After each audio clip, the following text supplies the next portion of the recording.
yang sebagai pivot adalah baris kedua. Jadi baris 1 ini ditambah dengan baris kedua. Kemudian yang baris ketiga dia akan 0 jika baris ketiga dikurangi dengan baris kedua. Nah, sehingga hasil operasinya kita tuliskan. Baris pertama semuanya ditambahkan dengan baris kedua, sehingga menghasilkan 1.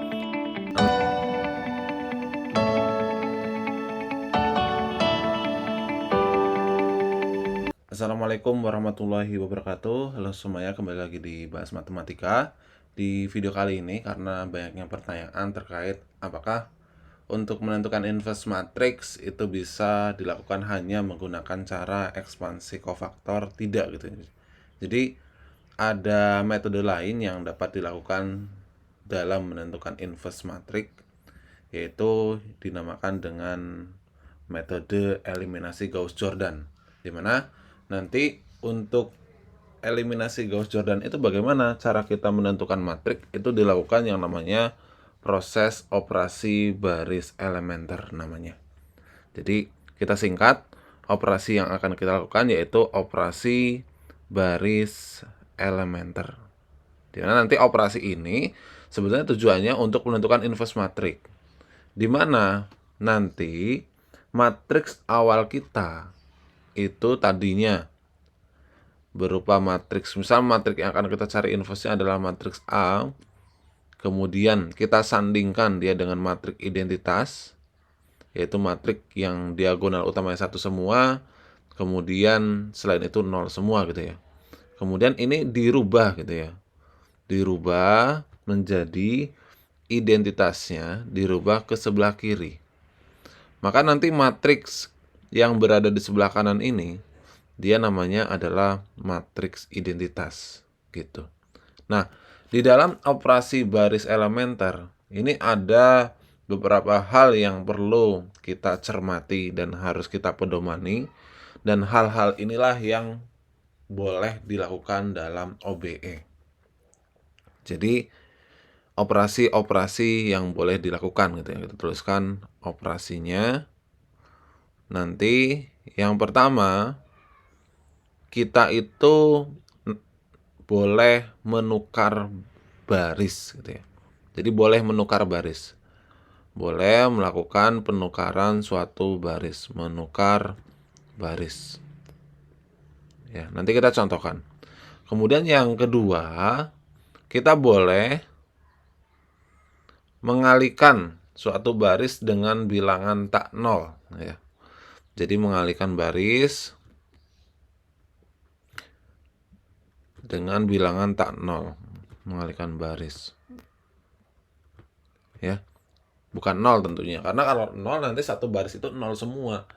Maka kalau satu baris itu 0 semua, dia nanti tidak akan terbentuk matriks identitas itu. Kemudian yang terakhir, itu kita boleh menambahkan kelipatan suatu baris dengan baris lain. Ya. Menambahkan kelipatan suatu baris. Ya. Kelipatan baris. Nah, ini boleh dilakukan. Oke, kita akan coba langsung aja kita contohkan gitu ya. Contohnya kita ambil dari soal yang kemarin sudah kita cari inverse-nya.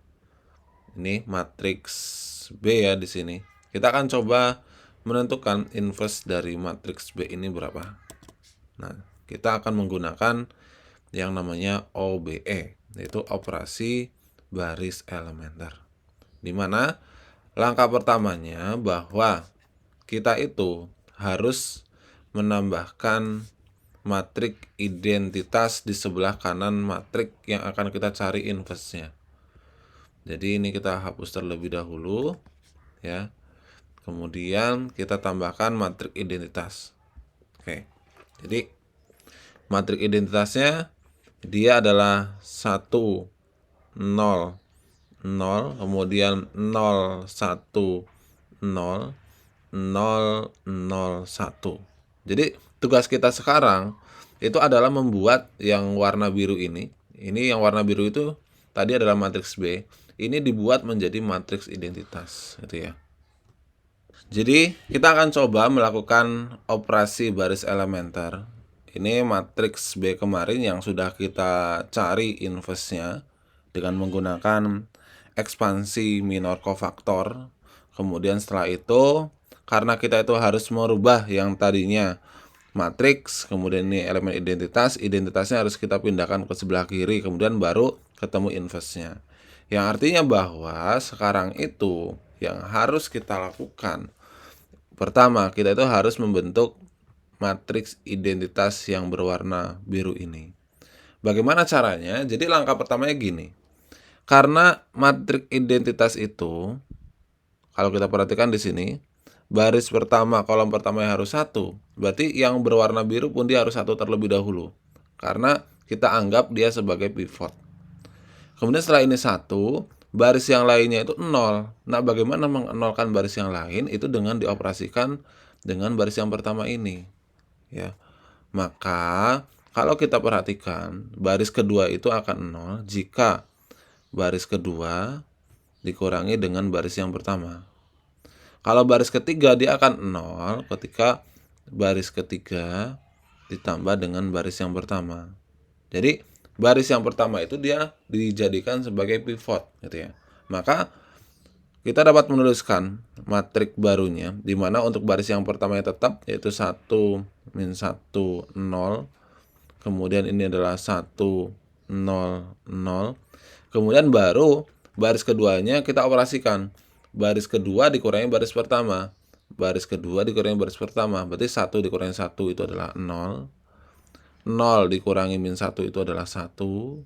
Kemudian 2 dikurangi 0 itu adalah 2. Kemudian 0 dikurangi 1 itu adalah min 1. Kemudian 1 dikurangi 0 itu adalah 1. Dan terakhir 0 dikurangi 0 itu adalah 0. Kemudian lanjut ke baris yang ketiga. Baris ketiga ditambah baris yang pertama. Min 1 tambah 1 itu adalah 0. Kemudian 2 tambah min 1 ini adalah 1. 3 tambah 0 ini adalah 3. Ini 0 tambah 1 adalah 1. 0 tambah 0 adalah 0. 1 tambah 0 adalah 1.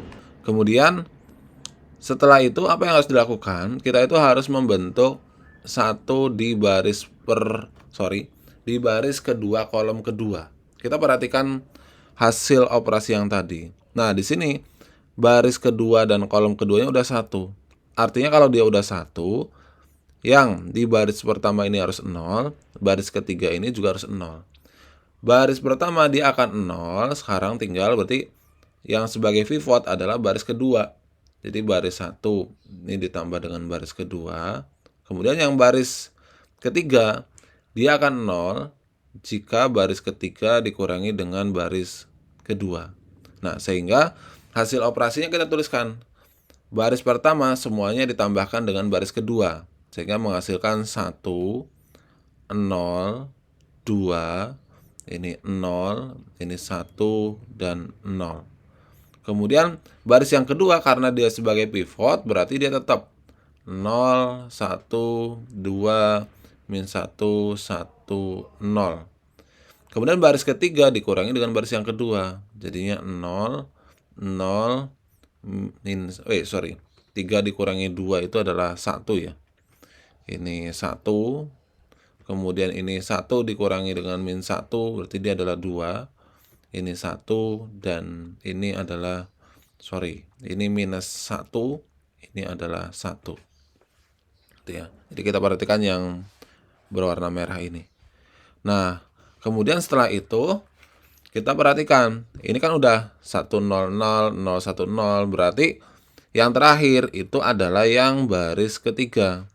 Baris ketiga ini dia harus 1 ya, baris ketiga kolom ketiga.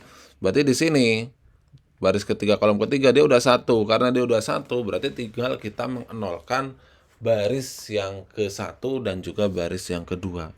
Dimana agar baris pertama ini 0, duanya ini berarti B1 ini harus dikurangi dengan 2 kalinya B3. Karena sekarang baris ketiga dia sebagai pivot. Kalau B2 akan 0, dia juga apabila dikurangi dengan 2 kalinya B3 ya. Sehingga hasil operasinya dapat kita tuliskan di sini.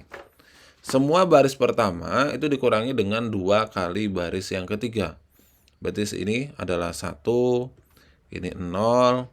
Kemudian kalau 2 dikurangi dengan 2 itu adalah 0. Kemudian ini 0 dikurangi dengan 2 kali 2 jadinya minus 4. Kemudian 1 dikurangi dengan min 2 kali min 1 adalah 3. Kemudian 0 dikurangi dengan 1 kali min 2 itu adalah min 2. Nah, lanjut ke baris yang kedua. Baris yang kedua pun sama. Jadi ini 0, ini 1, ini 0.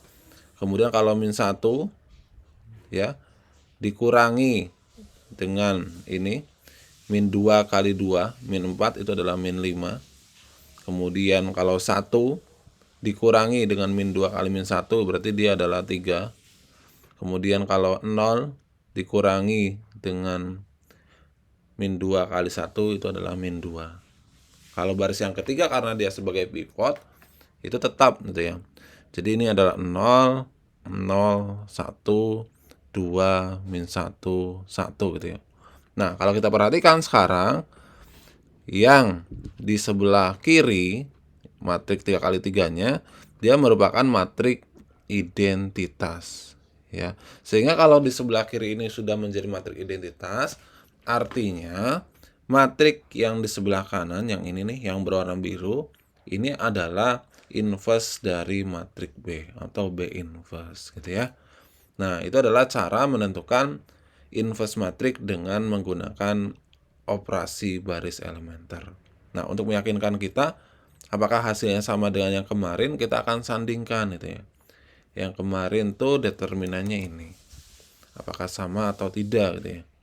Nah, ternyata ketika kita menggunakan ekspansi kofaktor maupun menggunakan operasi baris elementer, itu hasilnya sama. Tapi di dalam operasi baris elementer memang harus hati-hati di mana tadi untuk langkah-langkahnya sudah kita jabarkan. Oke, semoga video penjelasan ini bermanfaat. Silakan jika ada pertanyaan terkait dengan hal lainnya bisa ditanyakan di kolom komentar dan terima kasih.